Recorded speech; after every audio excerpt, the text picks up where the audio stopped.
یزید کے دور حکومت میں انتہائی ظلم ہوا ہے، اور جس کا نتیجہ یہ نکلا کہ ابو سفیان کی اولاد میں یہ حکومت باقی نہ رہی اور نکل کے دوسروں کے ہاتھوں میں چلی گئی، اور یزید ابھی 4 سال حکومت کر پایا تھا، صرف 4 سال یہ حکومت کر پایا تھا، اور اپنی لطف اندوزی کے باعث بڑی بری موت مرا۔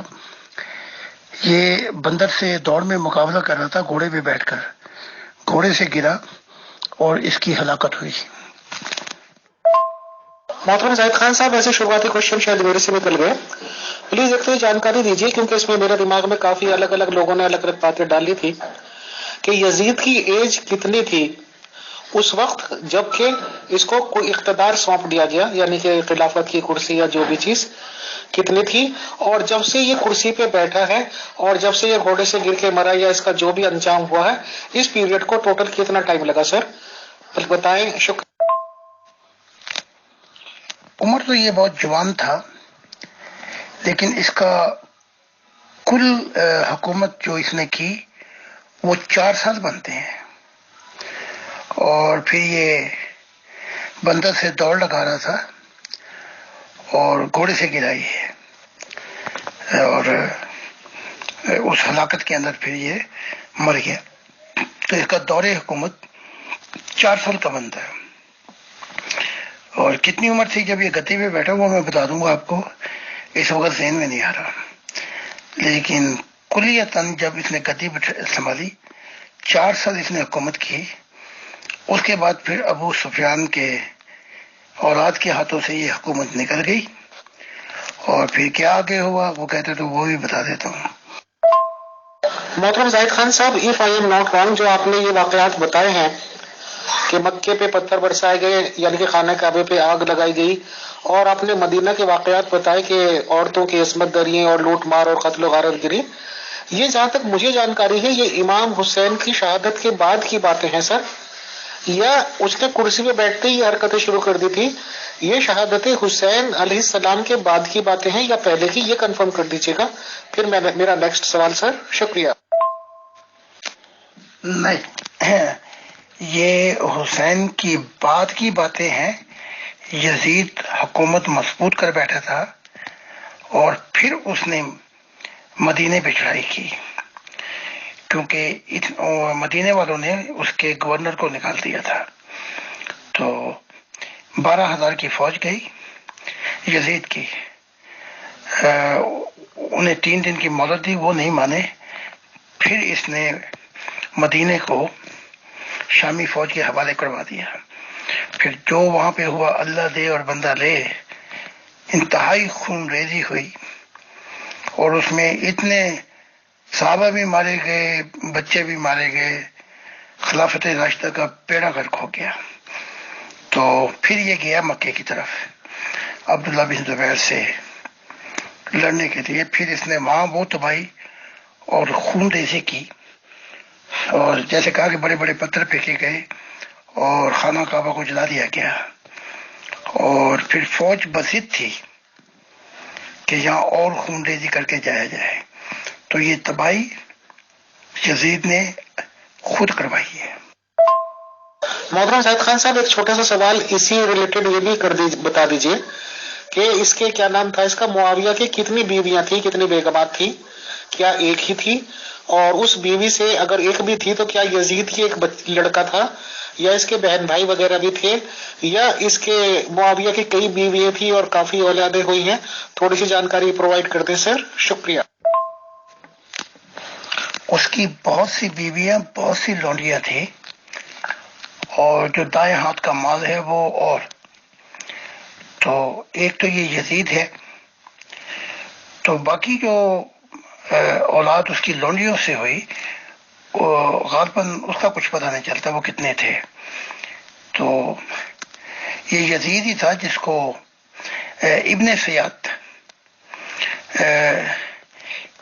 زیاد نے معاویہ سے کہہ کے کہ یہ تخت حکومت پہ بیٹھنے کے قابل نہیں ہے، عیاش ہے، اس کا دھیان حکومت کے کاموں میں نہیں ہے، تب معاویہ نے اس کی بات مان کر ابن زیاد کو اپنا بھائی بنایا تھا، جھوٹا بھائی.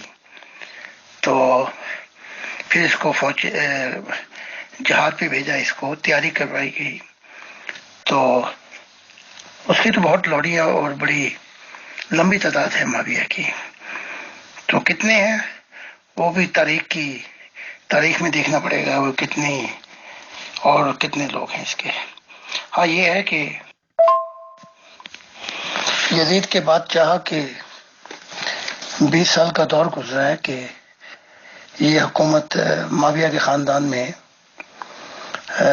باقی رہے، لیکن یہ حکومت چڑھ نہیں پکڑ سکی، نہیں اس کا یہ، بلکہ اس خاندان کا ساتھ چھوڑ دیا، ابو سفیان کا. یہ بھی ارحم سے ساتھ نہیں چھوٹا. اس میں خلافت راشدیہ جو ہے 30 سال گزرے تھے، وہ بھی برباد ہوئی، خون ریزیاں ہوئیں اور بڑے بڑے مظالم ہوئے. تو پھر یہ نرمی سے نہیں چھوٹ سکا. یزید کی موت کے بعد یہ معاملے یہیں نہیں آ کے ختم ہو جاتے، بلکہ یہ فتنہ پھر اٹھا اور بڑی شدت اور قوت کے ساتھ حکومت اور مسلمان کی مشکلات اور کو مصائب سے دوچار کر دیا، جو خرابی اور کڑائی کے اعتبار سے اس کتاب میں تاریخی کی کتابوں میں دیکھا جا سکتا ہے کہ کیا کیا اور بربادیاں. محترم زاہد خان صاحب، اگر ہم ان شارٹ ڈسکرپشن میں چلے جائیں، یا یہ کہہ لیجیے کہ غیر مسلم لوگ جو کہ نیوٹرل ہو کے ہی ایسی باتوں کو پڑھیں گے، سنیں گے، یا یہ بھی کہہ لیجیے کہ ابھی تک گروال جیسے مجھے کہا جاتا ہے، میں بھی اپنے ذہن سے دھرم کو ایک طرف کر کے سوچنے لگوں یا اپنے کمنٹس دینے لگوں تو کیا شارٹیسٹ میں اتنے نہیں دے سکتا ہوں کہ سفیان کے ٹائم سے لڑائی کی شروعات کر دی ہے رسول اسلام صاحب نے. رسول اسلام صاحب نے یہ والا کانسیپٹ دیا کہ بھائی جنگ کرو، قتل کرو، لوٹو، زیور لوٹ لو، عورتوں کو لوٹ لو، انہیں رجسٹر میں لکھ کے بانٹ دو، باقاعدہ ان کا یوز کرو. سر یہ شروعات یہاں سے کی گئی، اور اس کے بعد جب ان کی ایک طرح سے مکے کو فتح کر لیا ہے رسول اسلام صاحب نے، وہاں سے تو شاید پکی بات ہے کہ 20% خمس کے نام پر ان کو جایا کرتا تھا پرسنلی رسول اسلام صاحب کو. سر تو ظاہر سی بات ہے کہ 20% ایک بہت بڑا ریشیو ہوتا ہے. پلس ان کو جاگیر فتق بھی کہیں سے مل گئی تھی، اس کی بھی سنا بہت لمبا چوڑا ایریا تھا، اور اس کی آمدنی بھی یہ پرسنلی اپنے یوز کے لیے ان کے خرچ ہوتی تھی رسول اسلام صاحب کے، اور ان کی ہی وہ چیز جائیداد مانگی جاتی تھی. میں نے تو یہ بھی سن رکھا ہے کہ جس کسی نے وہ دی تھی وہ اسپیشل یہ کہہ کر ہی دی تھی کہ یہ رسول اسلام صاحب کی نجی جائیداد ہے. تو بہرحال بہت اچھے سے پیسوں کی انکم یا روپوں کی انکم ہو رہی تھی، اور ماشاءاللہ 11-13 بیویوں کا بھی سکھ تھا رسول اسلام صاحب کے پاس. اور ایک چارٹ دکھایا جاتا ہے کہ 17 لونڈی بھی تھی، 30 ہو گئی، اور ایک مہینے میں 30 ہی دن ہوتے ہیں، تو ایک اگر ڈیلی بھی رکھی جائے تو سر وہ بھی ایک مہینے کے بعد نمبر آئے گا. بہرحال یہیں پہ میں اس بات کو بھی مینشن کرتا چلوں سر کہ سفیان کا جو ہوا، معاویہ نے جنگیں کی، عائشہ سے قربت بڑھائی. آپ نے بتایا کہ انہیں بہت ساری ہزاروں لاکھوں اشرفیاں دی جاتی تھی. تو آج کے ٹائم میں بھی 1400 سال بعد ترقی یافتہ ملک ہے، ترقی یافتہ دنیا ہے بہت زیادہ. اگر کوئی کسی غیر عورت کو 1000 روپے کی بھی گفٹ دے گا تو لوگ سوال کریں گے، پوچھیں گے کہ آخر ایسی کیا بات ہے کہ بھائی تم 1000 روپے کی گفٹ دے رہے ہو ایک ادر لیڈی کو جس سے آپ کی نہ رشتے داری نہ کچھ، تو وہاں تو لاکھوں روپے کی اشرفیاں دی جا رہی تھی. تو سوچا جا سکتا ہے کہ کیوں دی جا رہی ہوں گی. بہرحال اگر میں شارٹیسٹ کنکلوژن کروں سر کہ یزید نے نمٹایا ہے پوری طرح سے رسول اسلام صاحب کے خاندان کو، بچے تک کو مار دیا، اور اس کے بعد جو اس نے چڑھائیاں کی ہیں مکے پہ آگ لگائی. تو ظاہر سی بات ہے کہ مکے کو خانہ کعبہ یا قبلہ رخ بنا کے گئے تھے رسول اسلام صاحب. مدینہ مسجد پہ جاتے ہیں لوگ باغ مکے کی پوجا کر کے یا کیا کر کے طواف کر کے جاتے ہیں. مدینہ مسجد کو پامال کیا گیا، وہاں گھوڑے بندوائے گئے، گھوڑے کی لید ہوئی ہے. اور میری جانکاری میں یہ بات بھی ہے کہ مدینہ شہر میں ہی مسلمان عورتوں پہ ہی بہت زیادہ اتیاچار کیے گئے، ان کے ساتھ عصمت دریاں کی گئی. اور یہ بھی ملتا ہے ریکارڈز میں کہ لگ بھگ 1000 عورتیں ایسی تھی جو کہ پریگننٹ ہوئی اس طرح کے ریپ کے چکر میں. محترم امام حسین علیہ السلام کے خاندان کو بچے تک کو شہید کرنا ظاہر سی بات ہے کہ پرانی خندق تھی، پرانی خنس تھی، اور دادا جی کا ٹائم کا بدلہ لینا تھا، پھوپھی کی شادی کر دی گئی تھی اس کا بدلہ لینا تھا، باپ کے ساتھ علی صاحب نے جنگیں کی، عائشہ جی کا جو بھی مسئلہ رہا اس کا بدلہ تھا. کیونکہ اگر بدلہ دماغ میں نہ ہو تو 70 آدمیوں کو پکڑنا، گرفتار کرنا کوئی بڑی بات نہیں تھی. حسین علیہ السلام کے قافلے کو 2 منٹ میں گرفتار کیا جا سکتا تھا، بٹ انہیں مارنے کا آپشن لیا گیا. اس کے بعد دونوں ہی مقدسات پر یعنی کہ مکہ پر مدینے پر جو حرکتیں کی گئی ہیں پامالی کی اور آگ جلانے کی، تو ظاہر سی بات ہے کہ رسول اسلام صاحب جو 2 نشانیاں دے کر گئی تھے ان کو برباد کرنے کی کوشش کی گئی. تو ہم کیا یہ نہ کہیں کہ سفیان سے جو لڑائی شروع ہوئی تھی ایک طرح سے یزید نے اپنے طور پہ انتقام لے کے اس کو ختم کرا اور ایک منزل تک پہنچایا. اس ریگارڈنگ آپ نے کمنٹس دے دیجیے سر، پھر نیکسٹ کوشچن. شکریہ.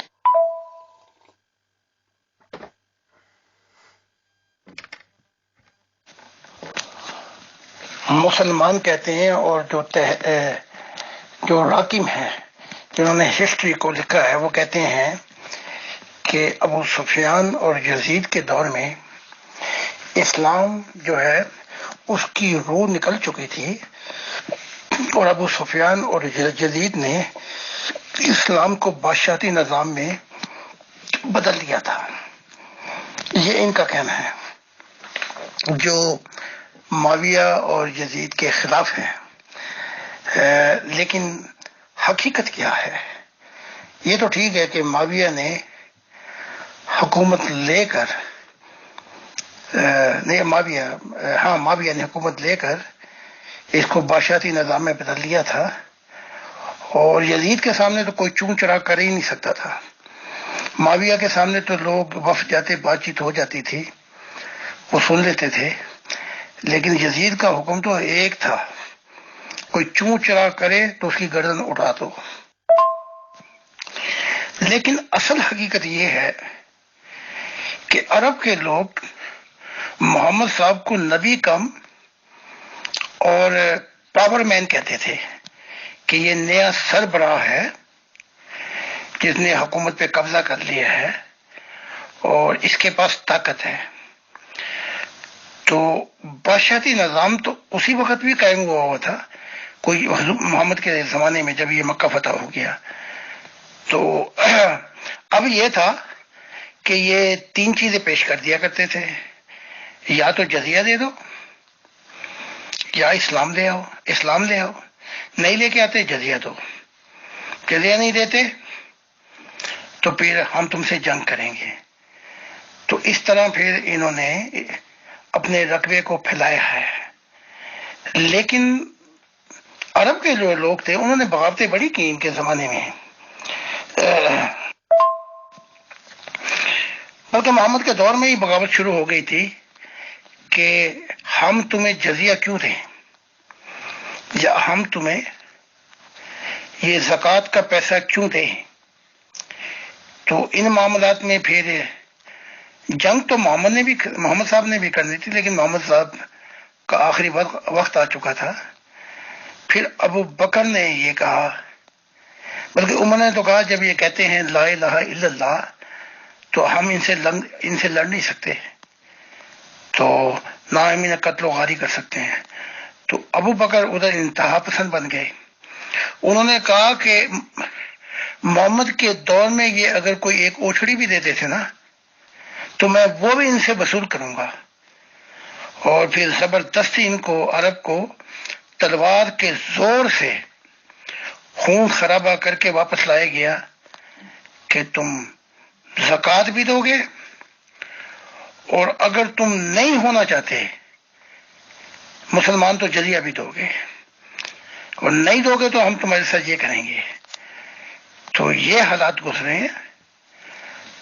تو اس وقت محمد کے دور میں تو کوئی نہیں کہتا تھا، بس یہ کہتا تھا کہ ہاں وہ ایک اللہ کی دعوت دیتا ہے، لیکن نبی سے زیادہ عرب والے اس کو پاورفل مین کہا کرتے تھے محمد صاحب کو، کہ طاقتور یہ سربراہ ہے.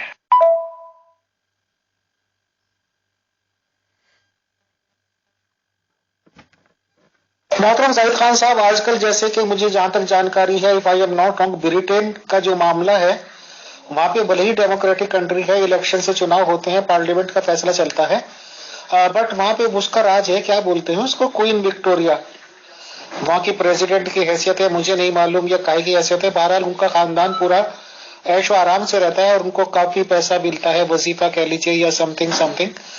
تو میں یہ سمجھتا ہوں کہ سر رسول اسلام صاحب نے جو 20% خمس اپنے لیے مقرر کر لیا تھا، تو شاید قانوناً ایسی بات ہو کہ ان کے جانے کے بعد بھی ان کی فیملی وغیرہ کو وہ ملا کرتا، تو ظاہر سی بات ہے اس کو وہ چھین لیا گیا ہوگا، بند کر دیا گیا ہوگا، مجھے نہیں پتا کب کیا گیا ہوگا.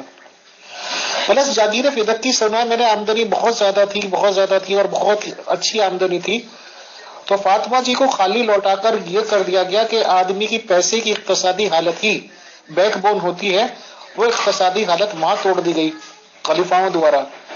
کیونکہ کہ بھائی یہ رائل فیملی تو ہے ہی، میں آج کے حساب سے بات کر رہا ہوں سر، کہ رائل فیملی ہے ہی، لوگ ان کے ساتھ ہو سکتے ہیں، اگر ان کے پاس پیسے کی پاور رہی تو یہ کچھ بھی کر سکتے ہیں، ان کو پیسے سے توڑ دو، اس لیے جاگیریں فدق چھینا گیا. اور اس کے بعد کیونکہ وہ کانسیپٹ ان لوگوں نے دیکھ لیا تھا کہ بھائی بہت آسان کام ہے، لوٹ مار کرو، عورتیں بھی لو، زیور بھی لو، عورتیں بھی حصے میں بانٹو. وہی خلیفاؤں نے کرسی میں بیٹھ کر کیا کہ بھائی یہ 1000 20,000 پتہ نہیں لاکھوں کلومیٹر بتاتے ہیں، اور ان کی وہ حوث بڑھتی چلی گئی، اور رسول اسلام صاحب سے انہوں نے ان کی وفات کے ٹائم ہی سمجھ لیے اقتدار لے لیا، اور یہ کہا چلو گرو جی آپ نے جو سکھایا اب ہم آگے چلتے آپ کے اس کو بڑھاتے ہیں. کیا میں ایسا سوچ سکتا ہوں سر؟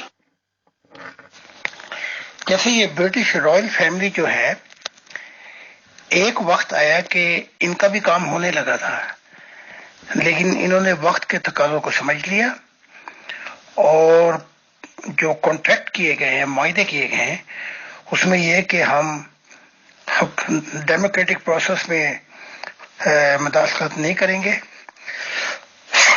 لیکن گورنمنٹ ہمیں جو ہمارا وظیفہ اور جو کچھ ہے وہ تو لاکھوں میں بنتا ہے، وہ ہمیں منتھلی دے گی. تو اب انہوں نے رائل فیملی نے چون چھوڑا لی تھی. اور اس کے بعد یہ بھی ہے کہ یہ جو برٹش گورنمنٹ ہے، ان کی لائلٹی ان کے ساتھ قائم رہے گی. تو ابھی وہ کرنسی بھی ان کی چلتی ہے، رائل فیملی کی، برٹش ملکہ وکٹوریا کی. تو ابھی ان کا اتنا اثر ہے کہ ٹھیک ہے ڈیموکریٹک پروسیس ہے، جمہوریت ہے، لیکن رائل فیملی جو ہے جب وہ کچھ کہتے ہیں تو بڑا اثر انداز ہوتا ہے گورنمنٹ کے اندر. اب ہم آتے ہیں محمد صاحب کی. محمد صاحب نے تو اپنے جو اہل بیت ہیں ان کے لیے بہت کچھ کیا ہے، تو بلکہ عمر نے بھی جو اہل بیت کا وظیفہ تھا وہ بھی کئی ہزاروں میں درم میں دیا تھا ایک کو، کہ یہ محمد کے بہت قریب تھے. اس کے بعد پھر صحابہ کا انہوں نے جنگیں کی تھی، اس کے بعد اسی طرح 3-4 کیٹیگری میں یہ مال غنیمت اپنا دیا جاتا تھا، ہر ایک کو ایک جیسا نہیں. جو محمد اور کے اہل بیت، ان کی بیویاں، ان کو بہت زیادہ منتھلی ملتا تھا. اس کے بعد وہ صحابہ جنہوں نے جنگیں کی تھی پرانے، ان کو اس کی حیثیت کے مطابق اس کے بعد نیچے. تو یہ نظام عمر نے قائم کر دیا تھا. اب آتی ہے پہلے تو علی آئے نا، یہ فاطمہ تو بعد میں آئی. علی اور یہ کیا کہتے ہیں عباس، یہ عمر کے پاس آئے اور چاہا کہ ان کی جائیداد میں فیصلہ کر دیا جائے. تو عمر جو تھے وہ بڑے ناراض ہوئے. انہوں نے کہا میں نے وہی طریقہ اختیار رکھنا ہے جو ابو بکر نے کیا تھا. اگر تم اس جائیداد میں جو فدق کی ہے، جو محمد چھوڑ گئے تھے، تمہیں بہت کچھ مل رہا ہے، لیکن اگر تم چاہتے ہو کہ اس کو تقسیم کر دیا جائے، تو عمر نے پھر دھمکی دی کہ میں تم سے چھین لوں گا. اور اچھا، یہ پہلے علی اور عباس کے جھگڑے میں یہ باتیں آئیں، تو عمر نے دھمکی دے کے بتا دیا کہ یہ میں تمہیں تقسیم نہیں ہونے دوں گا، میں پھر اپنے ہاتھ میں لے لوں گا جیسے ابو بکر نے اپنے ہاتھ میں لی ہوئی ہے یہ زمین.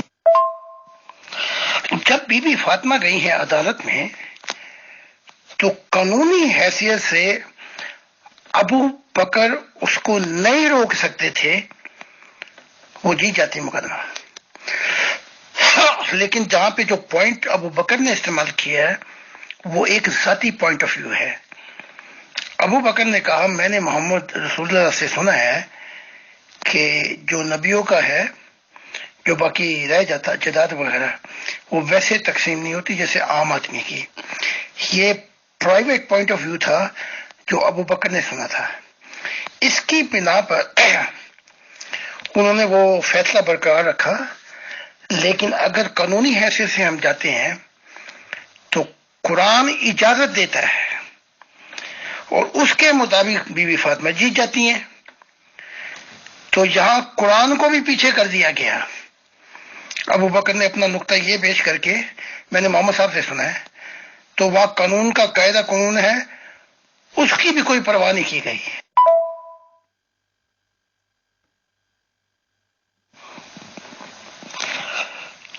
اہل بیت کو اور علی کو تو حکومت میں بھی شامل نہیں کیا گیا. یہ علی جو ہیں اور یہ قریبی اہل بیت یہ تو دفنا رہے تھے، کفن دفن کا معاملہ ہو رہا تھا، اور یہ ابو بکر اور یہ عمر پہنچے ہوئے تھے انصار سعد بن عبادہ کے مکان پر. وہاں پہ فیصلہ ہو رہا تھا کہ خلیفہ کن سے بننا ہے. علی سے تو نہ پوچھا گیا، نہ شریک کیا گیا، اور نہ ہی وہ چاہتے تھے کہ علی کو یہ ملے. تو وہاں جھگڑا پڑ گیا. تو انصار نے کہا سعد بن عبادہ جو ہے وہ ہمارے خلیفہ ہوں گے. تو وہاں پہ جھگڑا یہ پڑا، ایک انصار سے ہو خلیفہ، ایک مہاجر سے، مہاجرین میں سے. تو عمر نے کہا یہ تو پھر ایسا ہوگا کہ ایک رسی سے دو اونٹ کو باندھ دیا جائے. تو پھر جھگڑا پڑا. ان کی وہاں پھر تلواریں نکلنے لگیں. تو سعد بن ابو بکر نے کہا عمر تم خاموش ہو جاؤ. تو جب معاملہ تھوڑا سا ٹھنڈا پڑا تو کہا اچھا تم عمر کو بنا لو خلیفہ. تو وہ تیار نہیں تھے. عمر نے کہا کہ یا ابو بکر ہوتے میں خلیفہ نہیں بن سکتا. تو اس سے پہلے کہ ان کی وہیں تلواریں اڑ جائیں تو عمر نے کہا کہ آپ اپنا ہاتھ دیں ابو بکر میں بیعت کرتا ہوں. تو اس طرح ابو بکر کی بیعت ہوئی ایمرجنسی میں. پھر مہاجرین نے کی، پھر آہستہ آہستہ اوروں نے کی. سعد بن عبادہ جو انصار تھے وہ سخت ناراض تھے. لیکن اس سارے معاملے کے اندر علی تو نہ 2 میں، نہ 3 میں، نہ 13 میں ہیں. ان کو تو یہ چاروں خلیفہ یہ سب ایگری تھے کہ ان کے پاس حکومت نہ جائے. تو جب فارغ ہوئے کفن دفن سے محمد صاحب کے تو علی کو خبر ہوئی یہ تو خلیفہ بن چکا ہے. یہ تو، اور علی یہ سمجھے ہوئے تھے کہ کفن دفن کے بعد جو سب سے زیادہ حقدار ہے خلافت کا وہ میں ہوں. اور ابو سفیان نے کہا بھی کہ میں آپ کی بیعت کرتا ہوں. پھر وہ معاملہ نکل گیا تھا تیر کمان سے.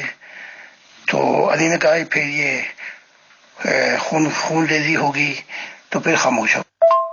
محترم زاہد خان صاحب، ایک پتہ نہیں انجینئر مرزا علی یا کیا نام ہے، پاکستان کے ہی ہیں، وہ کافی ان کے ویڈیو لنکس وغیرہ بھی آتے ہیں. تو میں نے ان کا خود سنا تھا، انہوں نے اس بات کو کنفرم کیا تھا، پتہ نہیں بک سے ہی کیا تھا، کتابوں سے، کہ یزید نے جب مکے اور مدینے پہ چڑھائی کی تھی تو مدینے کی مسجد کو پامال کیا تھا، گھوڑے بندوائے تھے اور وہاں پہ قتل عام کروایا تھا عورتوں کا، بچوں کا، اور عورتوں کو سڑکوں پہ ہی ان کی عصمت دریافت کی گئی تھی.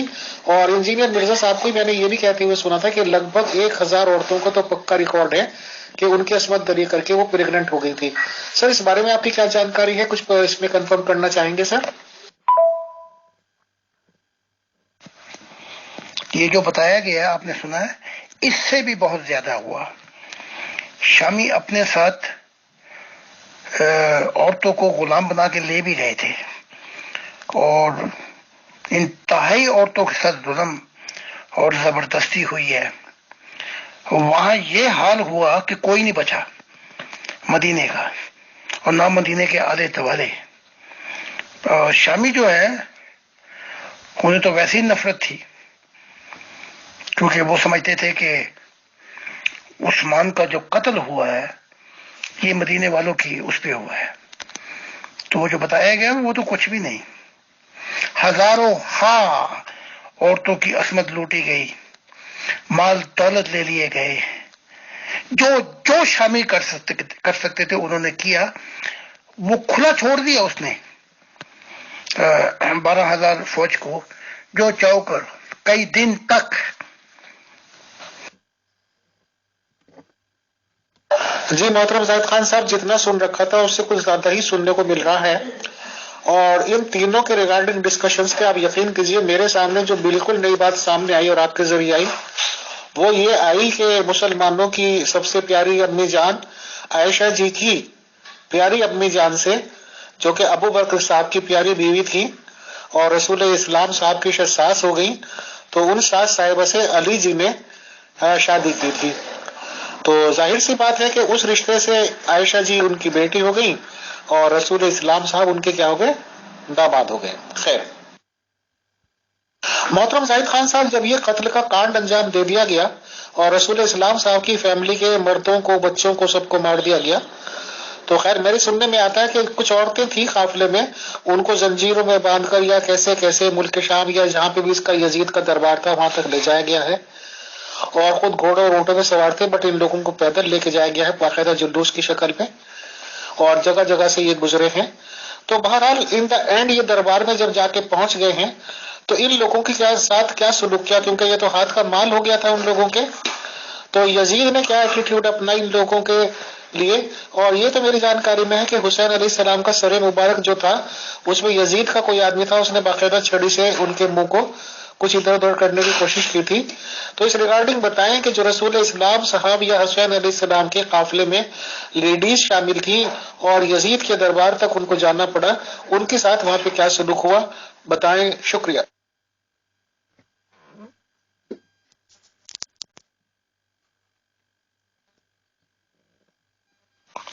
یہ واقعتاً ایسا ہوا ہے کہ ان کو زنجیروں میں جکڑ کر بڑا برے طریقے سے پیش آئے۔ جب یہ یزید کے وہاں پہنچے تو ان میں سے ایک جو قافلے میں سے تھا، جو سب سے بچہ تھا، مجھے اس وقت نام ذہن میں نہیں ہے، یا زین العابدین یا کون تھے، انہوں نے اس کو کہا کہ ہماری رشتہ داری بھی ہے تجھ سے، اس کا خیال کر۔ پھر اسے شرم آئی تو پھر یہ قافلے والوں سے اچھا ان کو مہمان بنا کے ٹھہرایا، دل چوئیاں کی ان کی، جو کچھ ہوتا تھا ان کو دے کر پھر اس نے ان کو آرام سے رخصت کیا۔ تو یہ اپنے دربار میں جب حسین کا سر پڑا ہوا تھا، یہ اس کے ہاتھ میں جیسے جنرل کے ہاتھ میں سوٹی نہیں ہوتی سٹک، اس سے یہ رگڑ رہا تھا یہ یزید، اور کہہ رہا تھا جو ہمارے سامنے ہمارے مقابلے میں آتے ہیں ان کا یہی حشر ہوتا ہے۔ تو وہاں ایک بہت بوڑھے صحابی بیٹھے ہوئے تھے، انس غالباً، انہوں نے کہا کہ تو حسین کے کٹے ہوئے سر پر دانتوں پہ یہ چھڑی نہ پھیر، میں نے خدا کی قسم محمد کو ان کے بوسے لیتے دیکھا ہے، تو انہیں جنت کا سردار کہا ہے۔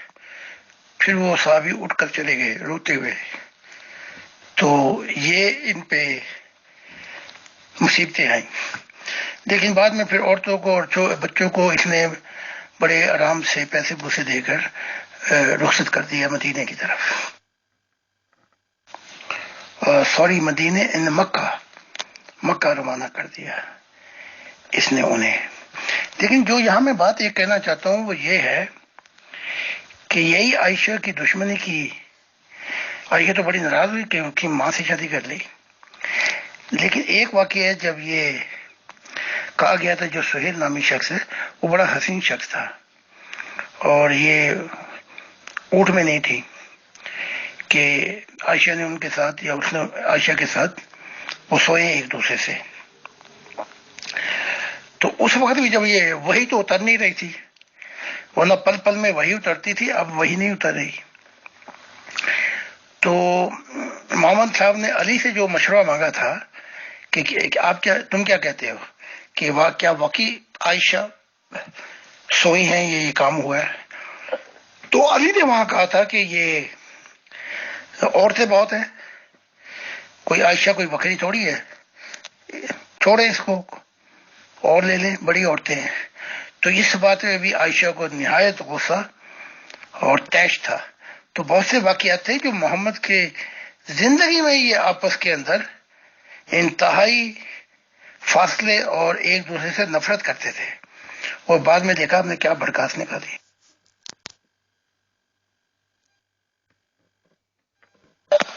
محترم زاہد خان صاحب، اصل میں افسوس در افسوس تو ہوتا ہی ہے۔ تھوڑا سا یہ بتائیں سر کہ مسلمانوں میں نے کافی فرقوں پہ سر اسٹڈی کی ہے، کافی ریگارڈنگ میں جانکاری لے رہا ہوں۔ ایک فرقہ خاص طور سے جو میری نظر میں ہے وہ اہل حدیث فرقہ ہے سر، اور اہل حدیث کے نمائندے لوگ کہہ لیجئے، ان کے عالم فاضل لوگ کہہ لیجئے، اور اہل حدیثوں کی دنیا میں کم سے کم دو کافی رونما نام ہیں، ان کے فیمس نام ہیں، اور میں سمجھتا ہوں کہ مجھے ان دونوں کا شاگرد ہی رہنے کا موقع ملا ہے۔ بٹ میں نے یہ دیکھا ہے کہ ان کے سامنے یزید کو ذرا سا غلط کہنے کا مطلب یہ ہے کہ اپنی شامت اعمال کو بلا لینا، یا وہ لوگ یا کہ ایسے لوگ مسلمانوں میں جو کہ یزید کو ڈیفینڈ کرنے کی کوشش کرتے ہیں، یزید کو اگر ان کا بس چلے تو علیہ السلام کہہ دیں، اور یزید کو رضی اللہ عنہ سے تو کم نام ہی نہیں دیتے۔ ایسے لوگوں کے لیے آپ کیا نظریات پیش کرتے ہیں؟ ایسے لوگوں کی بات سننی چاہیے یا انہیں اگنور کرنا چاہیے؟ بتائیں، شکریہ۔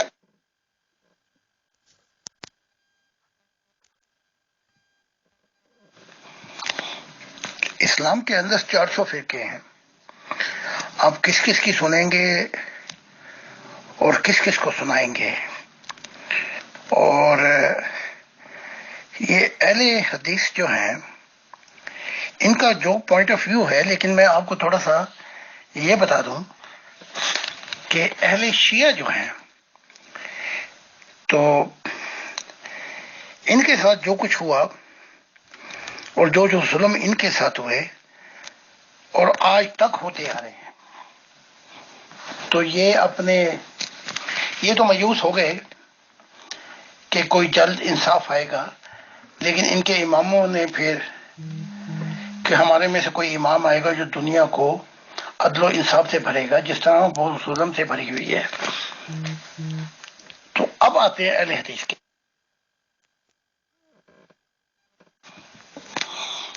اب اگر ہم اہل حدیث کے پوائنٹ آف ویو پر جائیں تو یہ ایک ان کا پوائنٹ آف ویو ہے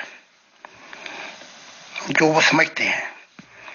اگر ہم شیعہ کے پوائنٹ آف ویو میں جائیں تو وہ صحابہ تک کو جہنمی کہتے ہیں، عائشہ کو بھی جہنمی کہتے ہیں، لیکن حقیقت جو ہے، جو تاریخ جو ہے، اگر اس وقت مرتب نہیں ہو سکتی لیکن بعد میں حقائق کھل کے سامنے آتے ہیں، تو میں نہ ان صحابہ کو رضی اللہ تعالی عنہ کہتا ہوں اور نہ ہی انہیں میں رضی اللہ تعالی عنہ کہتا ہوں، کیونکہ ان کے ظلم سے تاریخ بھری پڑی ہے۔ میں نے اپنی آنکھوں سے دیکھ لیا محمد صاحب کے اصحابہ کو دوزخ کے اندر، میں نے یزید کو دیکھ لیا، ابو سفیان کو دیکھ لیا پھنسے ہوئے ہیں۔ تو نہ میں پہلے کہتا تھا نہ اب کہتا ہوں، اور جو یہ کہتے ہیں یہ کہتے رہے۔ تو میں کسی کے جو ان کا پوائنٹ آف ویو ہے وہ جو قائم رکھتے ہیں یا آپ نظر انداز کریں تو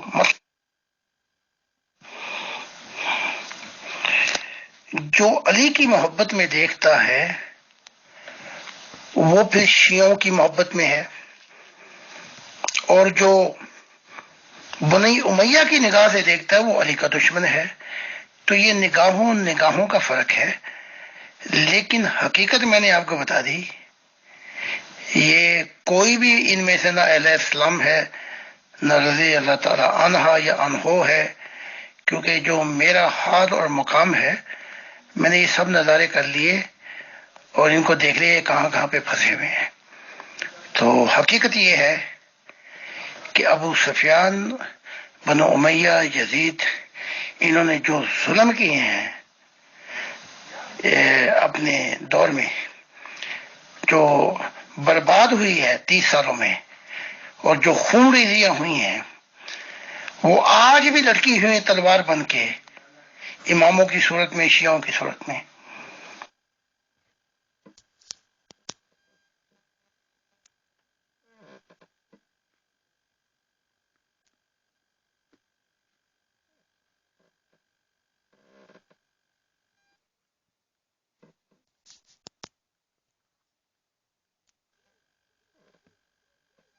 محترم زاہد خان صاحب، میرا ایک لاسٹ کوشچن تھا بٹ اس کا کافی جواب آپ نے دے دیا ہے، بٹ میں اس کو تھوڑی اور وضاحت چاہتا ہوں کہ جیسے آپ نے یہ تو بتایا کہ ان لوگوں سے بھی آپ کی ملاقات ہے، میں پرٹیکولرلی بات کر لیتا ہوں سر یزید کے ریگارڈنگ۔ اگر یزید کی ملاقات آپ سے ہوئی ہے عالم ارواح میں تو کائنڈلی یہ بتائیں کہ جو امیت اگروال جیسے لوگ سوچتے ہیں کہ اس نے اپنے دادا کا بدلہ لیا، باپ کا بدلہ لیا، پھوپھی کا بدلہ لیا اور سارے خاندان کو ہی ختم کر دیا، یہ بات وہ بتاتا ہے آپ کو یا کن لفظوں میں بتاتا ہے؟ پلس کیا اس کو رتی برابر بھی شرمندگی ہے کربلا کا کانڈ کر کے، یا وہ دبنگئی کے ساتھ کہتا ہے کہ جو کچھ اس نے کیا ٹھیک کیا؟ آپ سے اس کی کیا بات ہوئی اس ریگارڈنگ؟ کائنڈلی ڈسکلوز کر دیں تو مہربانی ہوگی، شکریہ۔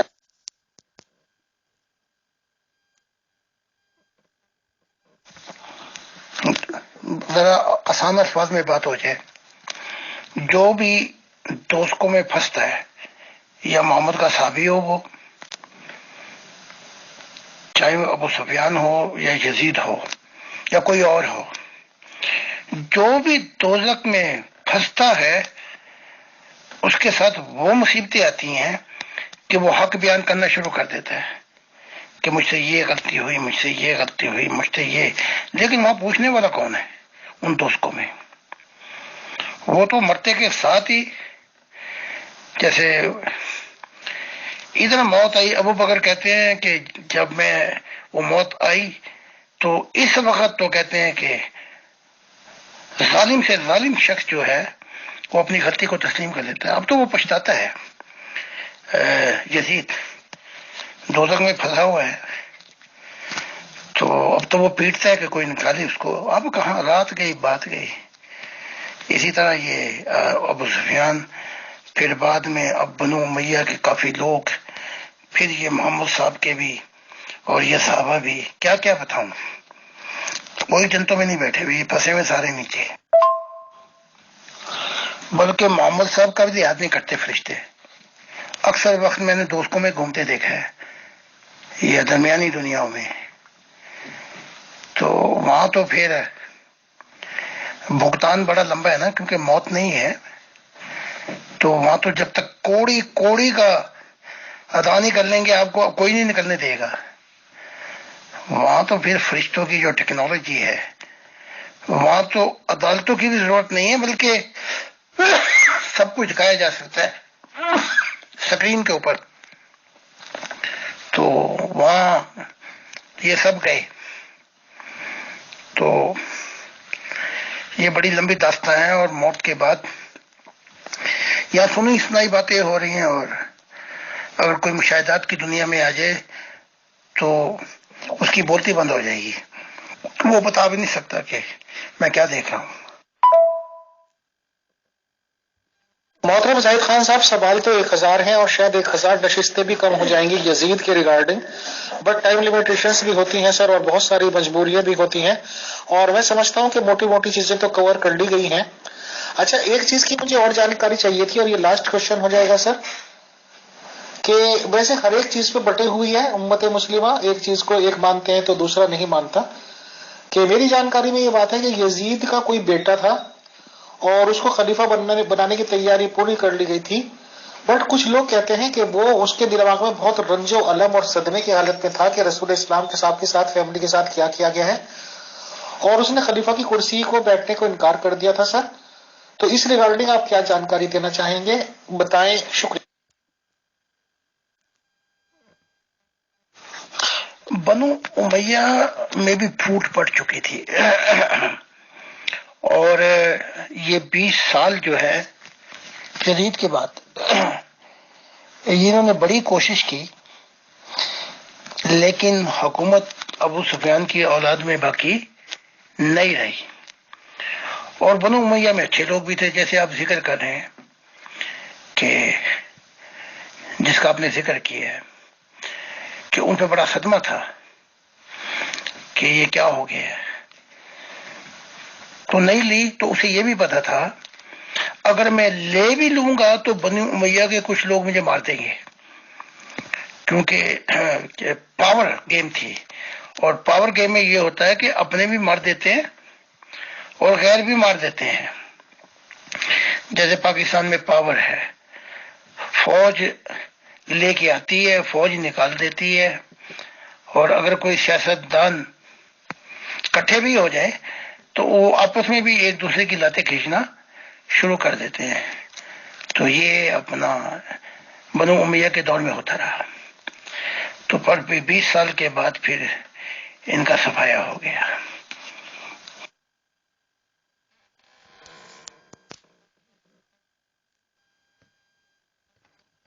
محترم زاہد خان صاحب، بہت بہت شکریہ، بہت جزاک اللہ۔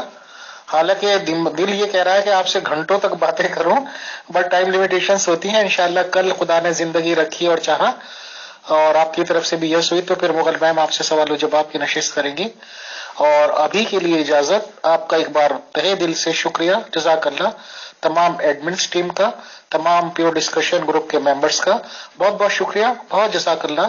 السلام علیکم ورحمۃ اللہ وبرکاتہ۔ بہت بہت شکریہ امیر فیصل صاحب، اور آپ کی جو ٹیم ہے ان کا بھی بہت شکریہ۔ چاہے ہمارے عقائد مختلف ہوں، اور جو لوگ بھی یہ پروگرام کو تاکہ لوگ سنیں اور انسانیت کے اندر آئیں تاکہ ترقی ہو سکے، تو بڑی بڑی مہربانی آپ کی کہ مجھے موقع دیا۔ خدا حافظ۔